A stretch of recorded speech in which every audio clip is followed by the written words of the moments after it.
Querida iglesia, no saben la alegría que me produce estar en este lugar, en este amado púlpito de la iglesia Jesús el Buen Pastor, en la iglesia que amamos, mientras imagino que de alguna manera ustedes están conmigo acá. No hablo en el sentido místico, no estoy hablando de una presencia espiritual, pero sí sé que en el anhelo de sus corazones está también estar en este templo amado, reuniéndonos para participar juntos de la adoración a nuestro Dios y también de aprender de su palabra y de todo lo que significa la comunión de la iglesia, la comunión de los creyentes en esta comunidad que llamamos Quinta Iglesia de Santiago, la iglesia Jesús el Buen Pastor. Que el Señor les bendiga grandemente. Saludo con cariño también a las personas que nos están acompañando, que tal vez no hacen parte regular de nuestra comunidad, pero que han estado siguiendo esta serie de predicaciones, que han estado asistiendo a nuestras series como iglesia. Les damos la bienvenida, anhelando el día también que podamos conocerles personalmente si el Señor nos da ese privilegio. Estamos, como decíamos, en una serie de predicaciones. Ya, si no me equivoco, este es el octavo de 9 sermones de la serie que llamamos Hoja de Ruta para la Vida, que habla del orden de la salvación, por su expresión en latín, el Ordo Salutis. Y hemos hablado de cada uno de estos pasos, que no son necesariamente cronológicos, pero sí son los pasos esenciales en el camino de Dios para llevarnos a la vida eterna, desde ese momento en la eternidad, antes del tiempo cuando nuestros nombres estaban en su mente, hasta toda esta etapa que llamamos la aplicación de la salvación, desde el momento en que el Señor nos llamó hasta el momento en que el Señor nos glorificó, que el libro de Romanos se expresa así en pasado porque lo considera un hecho cierto, un hecho verídico, como si ya estuviese cumplido. Hoy nos corresponde hablar de la perseverancia en el orden de la salvación. Perseverancia de los santos, perseverancia de los creyentes, preservación de los creyentes y para algunos seguridad en nuestra salvación.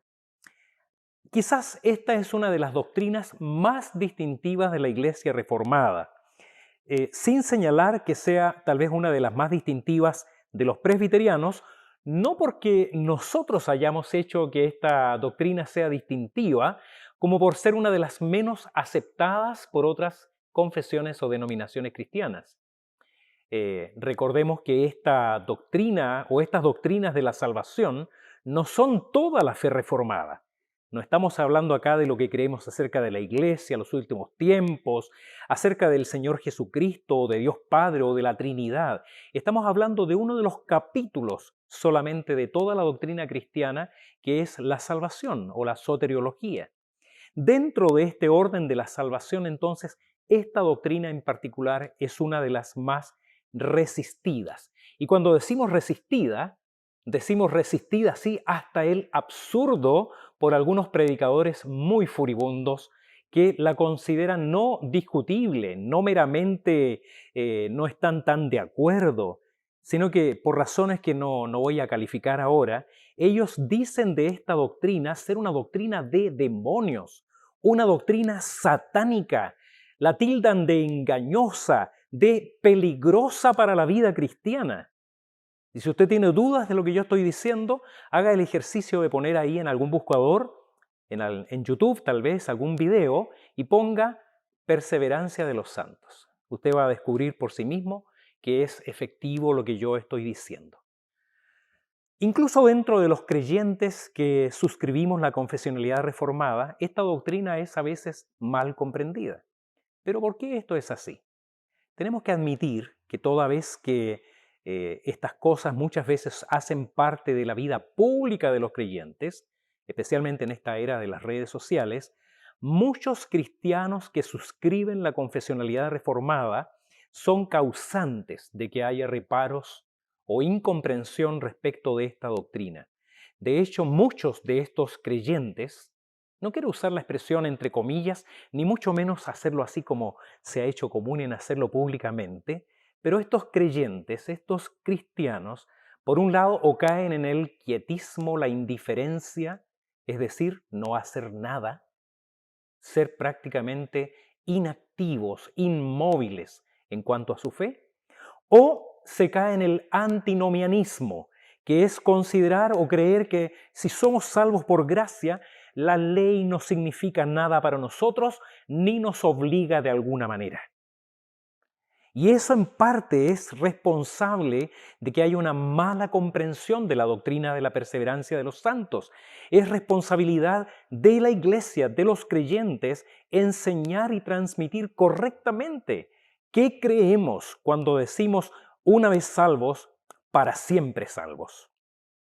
Cuán amada, en cambio, puede ser para la verdadera iglesia de Cristo, cuán gloriosa puede ser esta verdad bíblica para los auténticos creyentes que han alcanzado no solo la salvación por medio de la fe en Jesucristo, sino que corren esta carrera de la fe verdaderamente ocupados en su salvación con temor y temblor, sabiendo que el galardón es seguro, no por algo que nosotros hagamos o dejamos de hacer, sino por lo que Dios Padre, Hijo y Espíritu Santo hicieron y continuarán haciendo hasta que la obra que ellos iniciaron en nosotros sea perfecta. ¿Qué es esto de la perseverancia de los creyentes o preservación de los creyentes, como algunos teólogos prefieren decir? Antes de decir lo que es la perseverancia de los creyentes, me gustaría decir algunas cosas respecto de lo que no es la perseverancia de los santos. Primeramente, digamos que no es ni significa que todo el que profesa como creyente en Cristo y es miembro de una iglesia cristiana está seguro por toda la eternidad y puede tener certeza de su salvación eterna. Segundo, no es que alguien que muestra por un tiempo señales externas de la fe en Cristo y hasta celo por el reino de Dios, por eso tenga segura su salvación. Tercero, no perseverarán los que tengan una fe meramente intelectual, aquellas personas que dicen, sí, yo creo en Dios, o aquellos que tienen una fe temporal, es decir, aquellas personas que en un momento de crisis, en el momento de un examen, antes de postular a un trabajo, son profundamente creyentes hasta que la crisis pasa. Eso es lo que llamamos fe temporal. Tampoco es el resultado de ningún esfuerzo humano para alcanzar dicha seguridad. No es verdad que el creyente esté seguro por mucho que caiga en el pecado y sea infiel delante de Dios. Eso se ha dicho por algunos que eso es hipercalvinismo. Querida iglesia, eso no es hipercalvinismo. Ni siquiera es calvinismo, sino que es anticalvinismo. Nunca la iglesia reformada ha enseñado tal cosa como que independientemente de cómo una persona viva, si esa persona es salva lo será por toda la eternidad. Así que, dejado eso en claro, veamos ahora qué es la perseverancia de los creyentes. Perseverancia de los creyentes es la seguridad de que todos los que verdaderamente han nacido de nuevo serán guardados por el poder de Dios y perseverarán como creyentes hasta el fin de sus vidas, al tiempo que solo los que perseveran hasta el fin han nacido verdaderamente de nuevo. Vamos a leerla una vez más. Preste atención a cada palabra porque toda palabra es importante en esta definición. Perseverancia de los creyentes es la seguridad de que todos los que verdaderamente han nacido de nuevo serán guardados por el poder de Dios y perseverarán como creyentes hasta el fin de sus vidas, al tiempo que solo los que perseveran hasta el fin han nacido verdaderamente de nuevo. Para explicar lo que acabamos de decir con esta definición, déjenme pedirles que vayan a sus Biblias y busquen ahí en la primera carta del apóstol Pedro, en el capítulo 1, donde leeremos los primeros 5 versículos. Primera carta de Pedro, capítulo 1, versículos 1 al 5. Si no tiene su Biblia a mano, vaya y búsquela. Siempre lo digo y seguiré insistiendo en eso, que es bueno que abra su Biblia, aunque sea proyectada, vea su Biblia, vea el contexto, confirme que lo que el pastor está diciendo está dicho ahí en la Escritura, tome notas y, si es posible, haga el ejercicio de interactuar, de dialogar con el predicador a la vez que él está exponiendo cada uno de los puntos del sermón. Vamos a leer la palabra del Señor. Dice así: Pedro, apóstol de Jesucristo, a los expatriados de la dispersión en el Ponto, Galacia, Capadocia, Asia y Bitinia, elegidos según la presciencia de Dios Padre en santificación del Espíritu, para obedecer y ser rociados con la sangre de Jesucristo, gracia y paz os sean multiplicadas. Bendito el Dios y Padre de nuestro Señor Jesucristo, que según su grande misericordia nos hizo renacer para una esperanza viva por la resurrección de Jesucristo de los muertos, para una herencia incorruptible, incontaminada e inmarcesible, reservada en los cielos para vosotros, que sois guardados por el poder de Dios mediante la fe, para alcanzar la salvación que está preparada para ser manifestada en el tiempo postrero.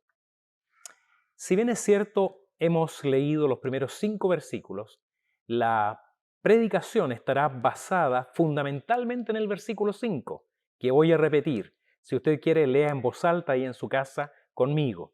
Dice, que sois guardados por el poder de Dios mediante la fe, para alcanzar la salvación que está preparada para ser manifestada en el tiempo postrero.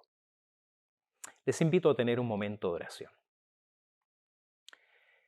Dios eterno, Padre nuestro, hemos abierto tu palabra, Señor, y leído en ella tu mensaje, pero queremos, Señor, pedirte de manera especial que no sea solo letra, no solo pensamientos humanos, los que llenen nuestro corazón en esta hora, sino sean tus pensamientos, Señor, los que saturen nuestra mente. Llévanos, Señor, a toda comprensión por medio de tu Espíritu, de aquello que tú esperas de nosotros, para que nosotros seamos fieles. En tu enseñanza vivamos, en tus propósitos, Señor, andemos, y busquemos con la asistencia de tu Espíritu ser todo aquello que tú esperas por medio de tu palabra. Pedimos esto en el nombre de Jesucristo nuestro Señor. Amén. Esta carta del apóstol Pedro está escrita dirigida a creyentes de origen judío, pero creyentes en Jesucristo, que están dispersos a causa de la persecución de los cristianos iniciada por el emperador Nerón. Y esto, de hecho, significó la propia muerte del autor alrededor del año 67 después de Cristo. El propósito de la carta era animar a los creyentes a perseverar en medio de las aflicciones, alentando en ellos esta esperanza que por gracia se les ha reservado, así como que ellos se sepan participantes de la gloria de Cristo. Pero es muy interesante partir analizando brevemente, porque no es el foco de nuestro sermón, quiénes son estos creyentes a los que Pedro llama expatriados, electos, santificados, justificados, renacidos, herederos y salvos por siempre. Usted va en este momento a su Biblia y se pregunta, ¿dónde está esa lista que el pastor acaba de leer? Yo lo desafío que la lea después con cuidado y va a ver que efectivamente todos estos conceptos que hacen parte del orden de salvación están en este vocativo. En estos primeros versículos de la carta, Pablo está hablando de este orden de salvación y se dirige a ellos como expatriados, y fíjese aquí, orden de salvación, electos, santificados, justificados, renacidos, herederos y salvos por siempre. No considera el apóstol Pedro en este vocativo ni la naturaleza mezclada de la iglesia, ni las advertencias de Pablo respecto de lobos con piel de oveja dentro de la iglesia, ni de falsos creyentes, ni cizaña, ni nada parecido. Que sí es el tema, interesantemente, de la segunda carta del apóstol Pedro, que tiene como necesidad la necesidad de crecimiento espiritual y la necesidad de identificar falsas doctrinas y falsos maestros. Pero lo que quiero llamar la atención de ustedes respecto del contexto de la carta es que los lectores o destinatarios son tenidos por el apóstol por verdaderos creyentes.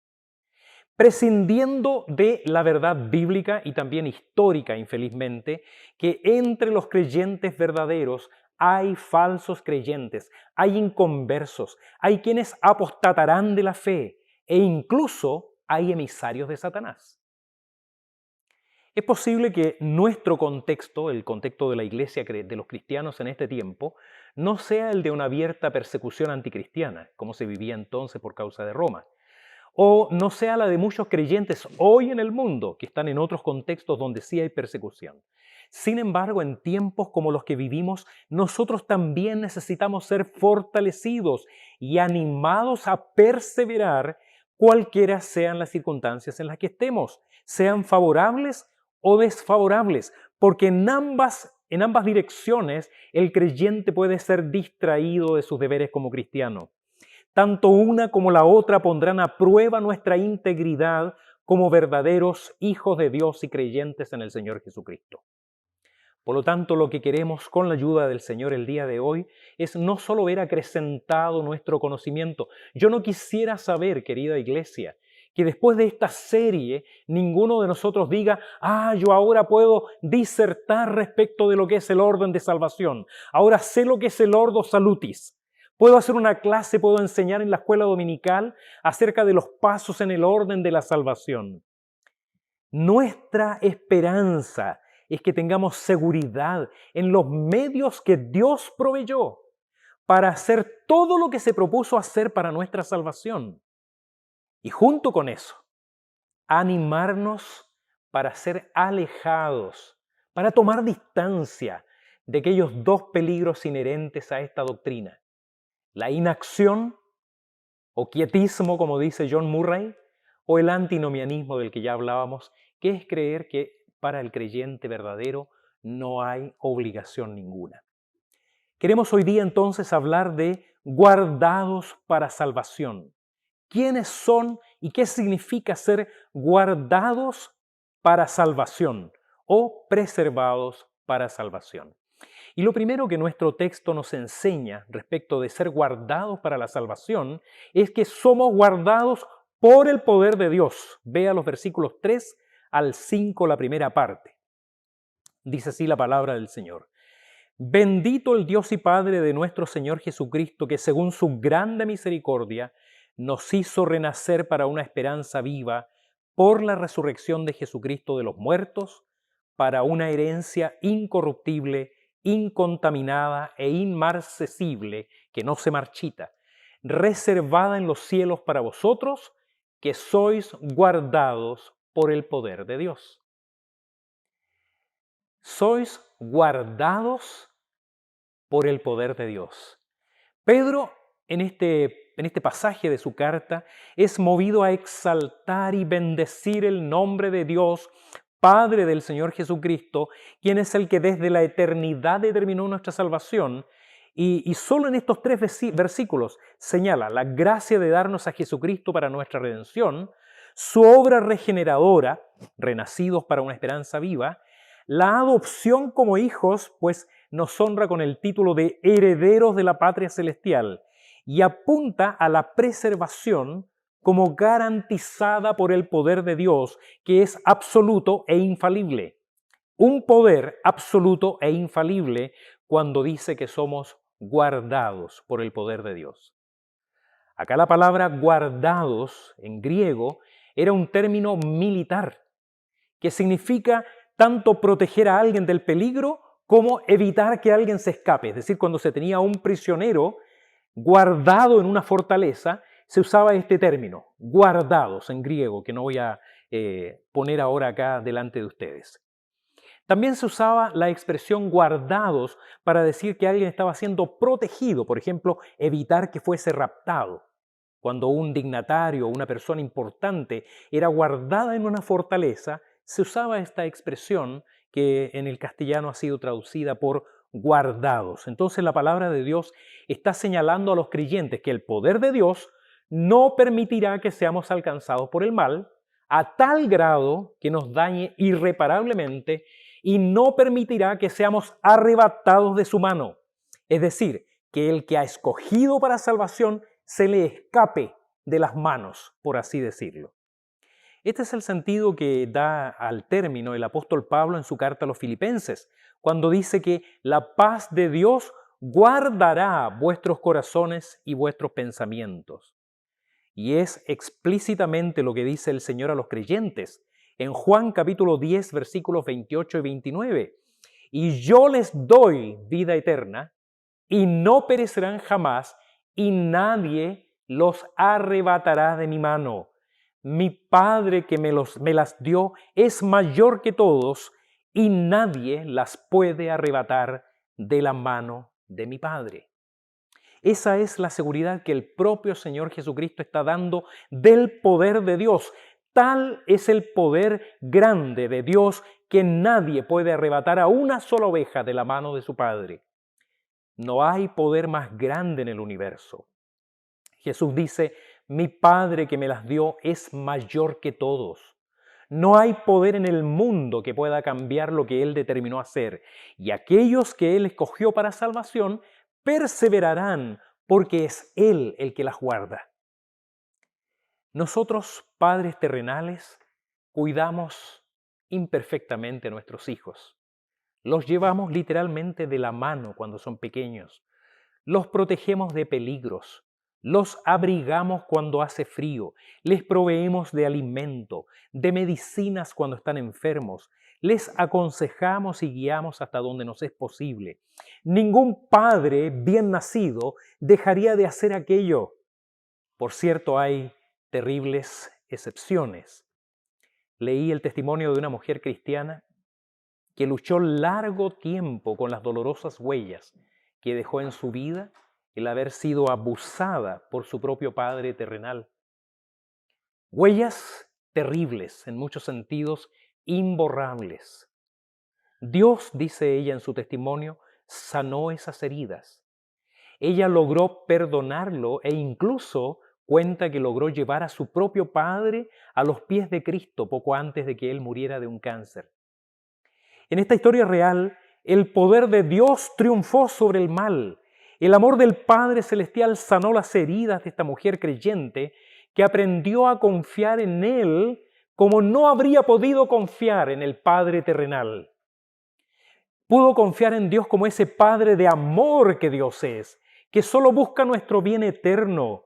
Y Dios usó el amor de esta mujer creyente para cambiar el corazón de un hombre pecador, de un padre malo, para guardarlo hasta su muerte para salvación por medio de la fe en Cristo.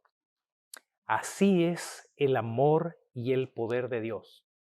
O así es el poderoso amor de Dios, si prefieres decirlo así. Lo que Él ha determinado hacer, nada ni nadie lo puede cambiar. Por eso la cadena de oro de la salvación, como se ha dado en llamar a este texto de Romanos 8 del 28 al 30, se señala como algo hecho. Todo está expresado como ya cumplido, que a los que conoció predestinó, a los que predestinó a estos llamó, a los que llamó a estos justificó y a los que justificó a estos glorificó. Todo para hacernos semejantes a Cristo en su gloria. Y esto solo es posible porque somos guardados por el gran poder de Dios.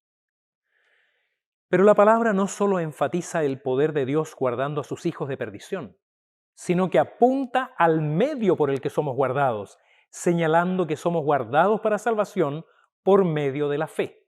Ve ahí en sus Biblias el versículo 4 y 5.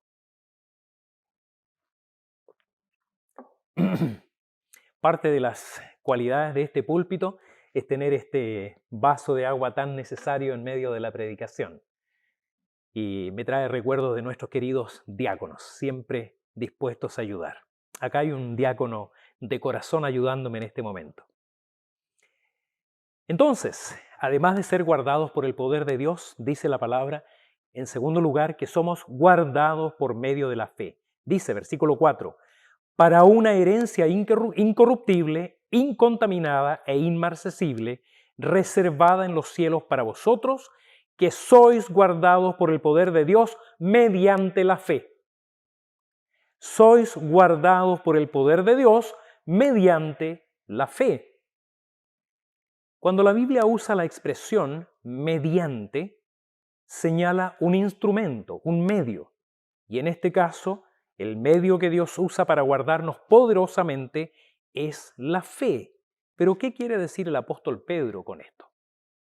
La fe señalada puede ser entendida al menos de dos formas diferentes pero complementarias. La primera, como haciendo referencia a la auténtica fe salvadora, que es, como ya hemos dicho muchas veces, poner toda nuestra confianza solamente y exclusivamente en Cristo para salvación, entendiendo que la salvación eterna descansa exclusivamente en lo que Cristo es, en lo que Él hizo y lo que continúa haciendo por nosotros como nuestro abogado y nuestro intercesor delante del Padre. Así que esa es la fe auténtica, la fe salvadora. Pero la segunda forma en que puede ser entendida es como el Evangelio, la palabra o la doctrina de Cristo, que es la que protege nuestro corazón y nuestra mente de los ataques del enemigo que son frecuentes en la vida de los creyentes. Como el mismo apóstol Pedro dirá un poco más adelante en la misma carta, al cual Satanás, esto está en el capítulo 5, versículo 9, al cual resistid firmes en la fe, sabiendo que los mismos padecimientos se van cumpliendo en vuestros hermanos en todo el mundo. Así que, ¿cómo resistimos a Satanás? ¿Cómo evitamos la tentación? Estando firmes en la fe. El contexto acá, entonces, no apunta tanto a la fe subjetiva, que es esta que el creyente tiene, sino a la fe como confesión, nuestro credo, el conjunto de doctrinas o enseñanzas de la Iglesia, la verdad de la palabra de Dios. El apóstol Pablo exhorta a la Iglesia a tomar la fe como un escudo, diciendo, sobre todo, tomad el escudo de la fe, con que podáis apagar todos los dardos de fuego del maligno. Efesios capítulo 6, versículo 16.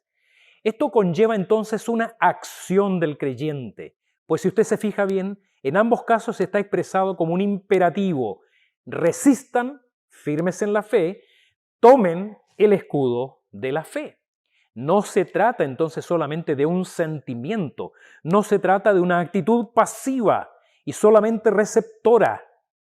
Se trata de una acción que es demandada del creyente para perseverar, que al mismo tiempo, como hemos dicho al comienzo, es una evidencia de que usted efectivamente es un creyente auténtico.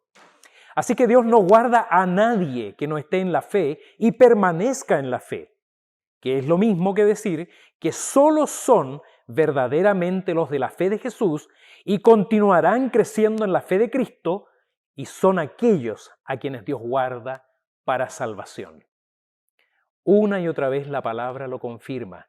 En Juan capítulo 8, versículo 31, el Señor hablando con sus discípulos le dice, dijo entonces Jesús a los judíos que habían creído en Él, si vosotros permaneciereis en mi palabra, seréis verdaderamente mis discípulos.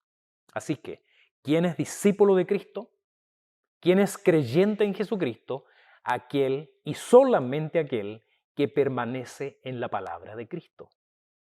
En otro texto dice la palabra, y a vosotros también, que erais en otro tiempo extraños y enemigos en vuestra mente, haciendo malas obras, ahora os ha reconciliado en su cuerpo de carne por medio de la muerte, para presentaros santos y sin mancha e irreprensibles delante de Él, si en verdad permanecéis fundados y firmes en la fe, y sin moveros de la esperanza del Evangelio. Palabras del apóstol Pablo a la iglesia de Colosas. De la misma manera que ocurre con la primera carta de Pedro, el apóstol Pablo escribe a una iglesia local sin poder distinguir quiénes son auténticos creyentes y quiénes no. Por eso, porque no puede garantizar para los que son falsos creyentes, falsos cristianos, la certeza de su salvación, y porque sabe que algunos de ellos cuya fe no es real, a la larga se saldrán de la participación de la comunión de la iglesia, él pone esta condición: si en verdad permanecéis fundados y firmes en la fe.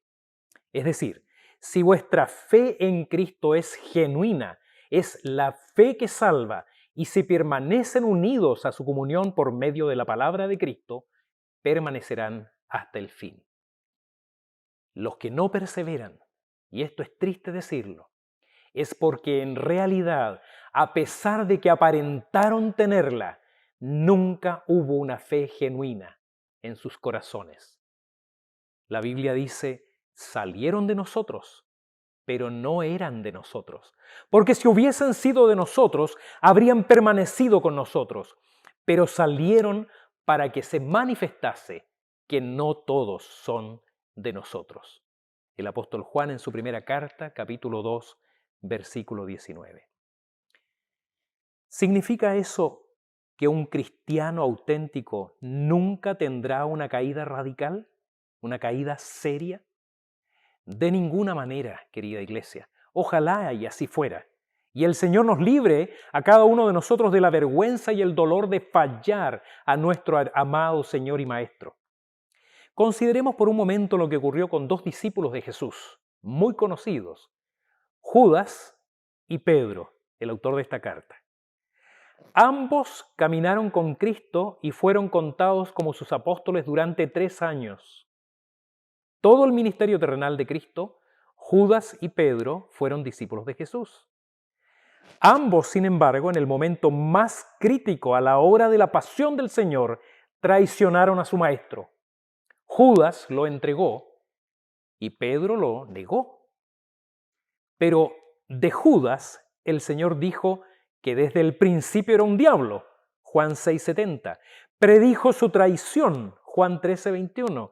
Y en el clímax de sus acciones oscuras, el Señor le dijo a Judas, lo que estás haciendo, hazlo más pronto.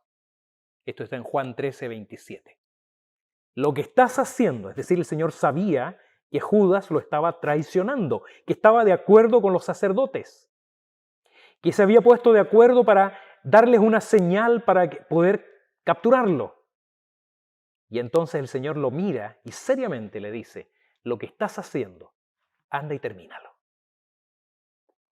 En cambio, mire lo que pasó con Pedro. En la misma ocasión, con relación a su pasión, el Señor predijo que Pedro lo negaría. Entonces el apóstol Pedro rechaza esa indicación con mucha vehemencia. Yo jamás te negaré, aunque todos estos te abandonen, yo nunca. Y el Señor le dice, Simón, Simón, he aquí Satanás os ha pedido para zarandearos como a trigo, pero yo he rogado por ti que tu fe no falte.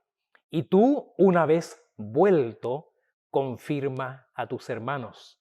Esto está en Lucas capítulo 22, versículo 31. Fíjese cómo es de diferente. A Judas le dice, lo que estás haciendo, anda a terminarlo. A Pedro le dice, tú, una vez vuelto.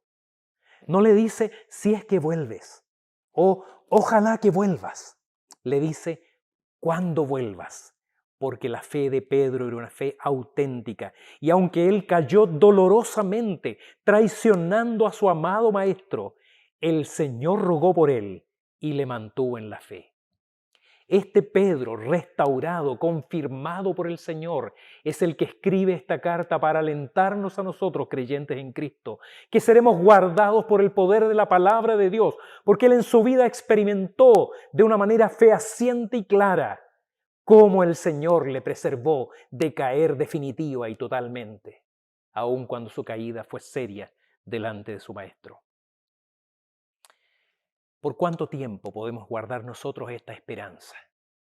¿Será posible que podamos tener esperanza a lo largo de toda nuestra peregrinación como creyentes? La Biblia sigue diciendo, para nuestro consuelo y fortaleza, que somos guardados para salvación hasta el fin de los siglos. Somos guardados para salvación hasta el fin de los siglos. Versículo 5 al final. Dice, para alcanzar la salvación que está preparada para ser manifestada en el tiempo postrero. Para alcanzar la salvación que está preparada para ser manifestada en el tiempo postrero. Este texto nos está diciendo que somos guardados ahora, en este tiempo, y por todo el tiempo de nuestra peregrinación, para alcanzar la salvación que está ya preparada para su plena manifestación al final de los tiempos. Así que ya somos salvos, pero aún no gozamos plenamente de la salvación. Pero nos alegramos, nos regocijamos como si ya la tuviésemos, porque nos ha sido dada por el Padre gratuitamente por medio de Cristo. Recibimos este regalo mediante la fe en Jesús y por ende nos pertenece. Pedro, el apóstol, usa una técnica muy propia de la cultura hebrea, que es la repetición de expresiones semejantes, con otras palabras, pero apuntando a la misma idea. Dice, esperanza viva, herencia incorruptible, incontaminada, inmarchitable, y añade ahora salvación preparada. Todo apunta en la misma dirección, todo como una posesión presente, pero que se manifestará plenamente al final de los tiempos.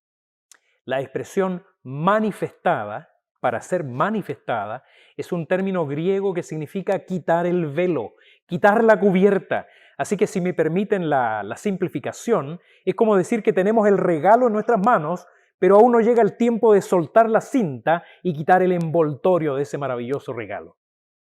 O siguiendo con la misma ilustración que el apóstol Pedro usa y que Pablo también describe en su carta a los romanos, tenemos una notificación formal, legal, de que nuestros nombres están inscritos en un documento legal que asegura nuestra herencia en los cielos.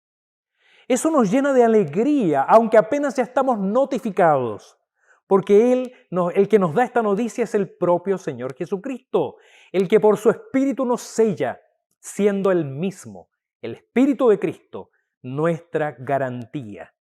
Así lo dice el apóstol Pablo en su carta a los Efesios, un texto que ya hemos leído en esta misma serie antes. En él también vosotros, habiendo oído la palabra de verdad, el evangelio de vuestra salvación, y habiendo creído en él, fuisteis sellados con el Espíritu Santo de la promesa, que es las arras de nuestra herencia. Estas arras era un disco de metal o madera que era colocado en la posesión adquirida, que garantizaba que el precio había sido pagado y también que todo lo que faltase iba a ser añadido hasta que se concretara completamente la transacción. Así que el Espíritu Santo, nuestras arras, es nuestra garantía para la alabanza de su gloria.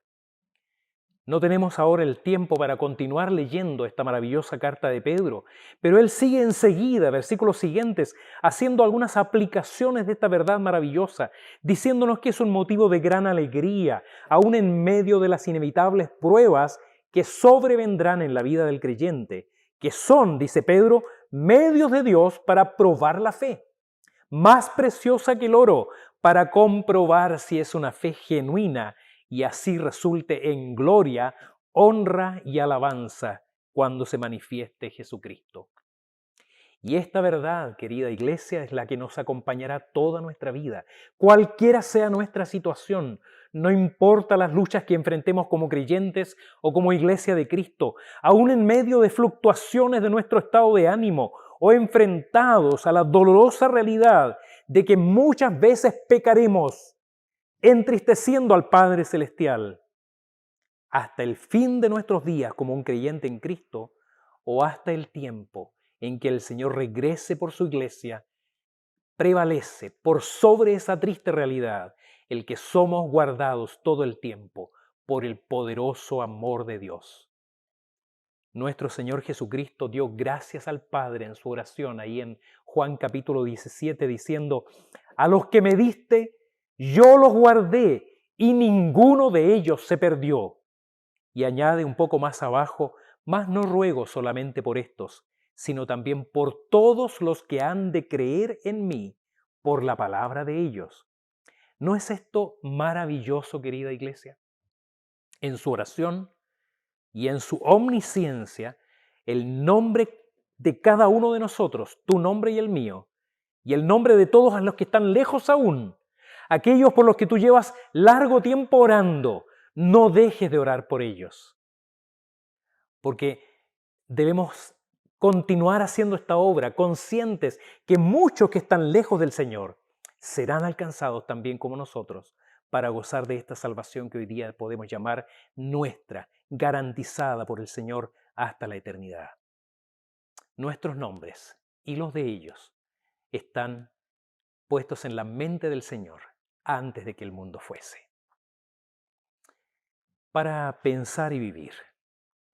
Decíamos al comienzo, entre otras afirmaciones, que esta doctrina es una doctrina controversial en el mundo cristiano, mal entendida por unos, desconocida por otros, resistida por muchos, pero amada al mismo tiempo por muchos de nosotros, y espero de todo corazón que entre esos que aman esta doctrina estés también tú.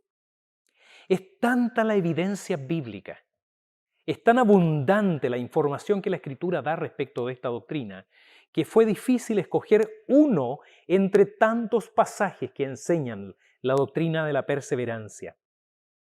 Y de hecho, si tú quieres profundizar en esta enseñanza, son muchos los libros también que de una manera muy completa y muy clara enseñan al respecto. Y si usted lo quiere, puedo entregarle algunas recomendaciones muy buenas. Entonces, ¿qué concluiremos hoy respecto de lo que es esta doctrina y qué demanda también de nosotros el afirmar y creer la doctrina bíblica de la perseverancia? Tal vez debamos preguntarnos, ¿puede el creyente verdadero creyente en Cristo, escogido desde la eternidad, predestinado para salvación, llamado, regenerado, convertido, santificado, perseverar sin perder su salvación? Puede. Categóricamente puede y lo hará. ¿Cómo es que somos guardados para salvación? Somos guardados para salvación por el poder de Dios. Si dependiera de nosotros, nada podría garantizar que tendremos plena herencia en los cielos. Por eso nuestra confianza no descansa en nuestras obras, no descansa en nuestra confesionalidad, no descansa en una decisión hecha un día en una campaña, no descansa en un nombre inscrito en alguna nómina de miembros en alguna iglesia. Nuestra confianza descansa plenamente en Jesucristo, quien nos dio su Espíritu como garantía de que Él es quien nos llevará a perseverar hasta el fin de nuestros días o hasta el fin de los tiempos, hasta el momento en que el último de los creyentes, el último de los escogidos por Dios, entre a la patria celestial a disfrutar de esa herencia preparada en los cielos para nosotros. Y de ese paso final, que es la glorificación, hablaremos el próximo domingo. Que el Señor les bendiga grandemente. Inclinemos nuestros rostros y oremos. Eterno Padre y Señor nuestro, una vez más te damos gracias, Señor, por tu palabra, y te suplicamos, Señor, que ella nos inquiete, nos anime, nos fortalezca, nos exhorte, nos corrija si es necesario. Y ciertamente es necesario ser corregidos y reorientados nuestros pasos permanentemente, Señor, porque sin ti, sin tu dirección, nosotros nos extraviaríamos. Por eso te alabamos, Señor, porque en ti tenemos esa certeza, porque en ti descansa nuestra confianza, porque en ti, Señor, ponemos toda nuestra esperanza de que perseveraremos, porque tú, Señor, eres el que nos lleva a perseverar. Pero alienta en nosotros, Señor, alejarnos de toda forma de pereza, de toda forma de inacción, de todo exceso de confianza, de toda indolencia frente a la realidad de que somos tus hijos, y a vivir nuestra vida cristiana, Señor, en plena dependencia de tu Espíritu, sabiendo que Él es el que hace en nosotros tanto el querer como el hacer. Bendícenos, Señor. Lo suplicamos todo en el nombre de Jesucristo, quien es nuestro Señor y nuestro Salvador. Amén.